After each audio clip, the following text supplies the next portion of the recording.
Bonjour. Et si la solution au manque de place, ce casse-tête si parisien, se trouvait déjà là, juste au-dessus de nos têtes?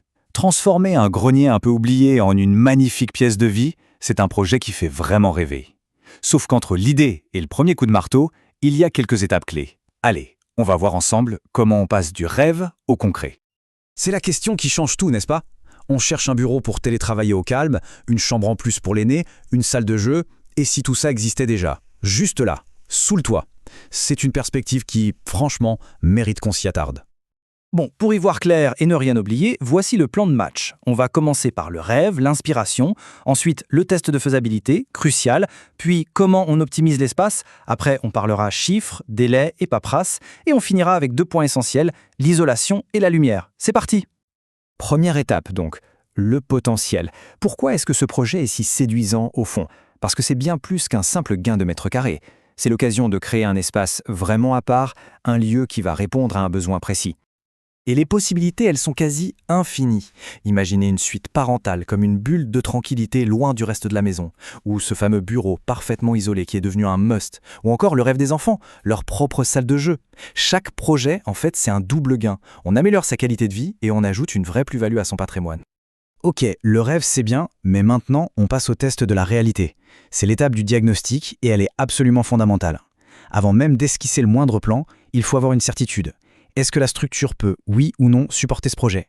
Et là la réponse elle est non négociable. Il y a 4 points à vérifier impérativement. D'abord, la hauteur. Il faut au minimum 1,80 m sous le faîtage, sinon légalement l'espace n'est pas considéré comme habitable. Ensuite, la pente du toit.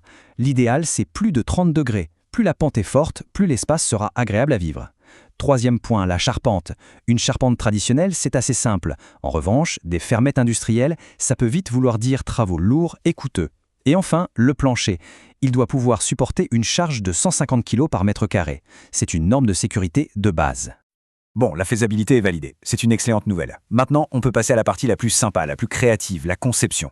Tout l'enjeu ici, ça va être de transformer les contraintes, les pentes, les poutres, en de véritables atouts de charme. Alors comment on fait concrètement? D'abord, les sous-pentes. Il ne faut pas les voir comme un problème, mais comme une opportunité géniale pour des rangements sur mesure, des bibliothèques basses, un petit coin lecture. Ensuite, l'escalier. Ah, son emplacement, c'est hyper stratégique. S'il est mal placé, il peut faire perdre de précieux mètres carrés et donc impacter la valeur du bien. Enfin, la lumière. Il faut la faire entrer à flot avec des fenêtres de toit pour donner une impression d'espace et rendre le lieu vraiment vivant. Allez, on aborde maintenant les sujets un peu plus terre-à-terre. Le budget, les délais, la paperasse, c'est souvent ce qui inquiète le plus, alors on va mettre les choses au clair.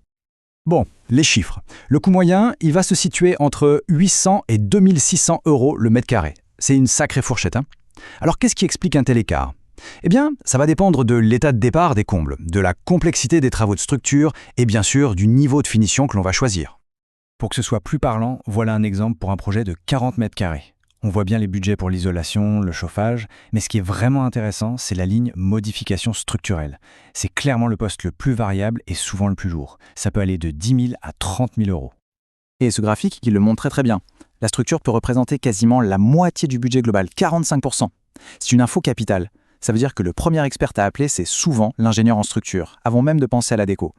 Le reste se partage entre les finitions, l'isolation et le chauffage.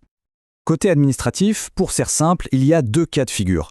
La plupart du temps, une déclaration préalable de travaux suffit. C'est le cas si on crée moins de 40 mètres carrés de surface en zone PLU, comme à Paris, ou si on modifie juste l'aspect extérieur, genre en ajoutant une fenêtre de toit. Par contre, on bascule sur un permis de construire obligatoire si on dépasse ces 40 mètres carrés, si on touche à la structure porteuse, ou si la surface totale de l'habitation dépasse 150 mètres carrés une fois les travaux finis. Et niveau timing, cette frise donne une bonne vision d'ensemble. Après la phase d'étude, il faut bien voir qu'il y a 2 à 3 mois rien que pour l'instruction du dossier par la mairie. C'est un délai incompressible, donc il faut vraiment l'anticiper. Les travaux eux-mêmes durent ensuite de 6 à 12 semaines, avant les finitions. On arrive à la dernière étape, mais ce n'est pas la moins importante. C'est même elle qui va vraiment faire la différence, qui va transformer une simple surface en un véritable lieu de vie, confortable et agréable au quotidien. Ici, il y a 3 points essentiels. L'isolation, c'est primordial sous un toit. La laine de bois est une excellente option, très performante thermiquement et acoustiquement. Pour la lumière, les fenêtres de toit restaient la solution la plus efficace. Et enfin, un point juridique qu'il ne faut surtout pas négliger, l'assurance dommage-ouvrage. Elle est obligatoire par la loi dès qu'on touche à la structure, et elle couvre pendant 10 ans. C'est un investissement indispensable pour la sérénité du projet. Au final, on voit bien qu'aménager ces combles, c'est beaucoup plus que de simples travaux. Comme le dit cette phrase, chaque mètre carré est une promesse d'espace et de valeur. C'est un investissement qui transforme à la fois la vie tous les jours et la valeur de son bien. Après avoir exploré tout ça, du rêve à la mise en œuvre, il reste une question en suspens. Quel potentiel incroyable se cache peut-être sous les toits de Paris?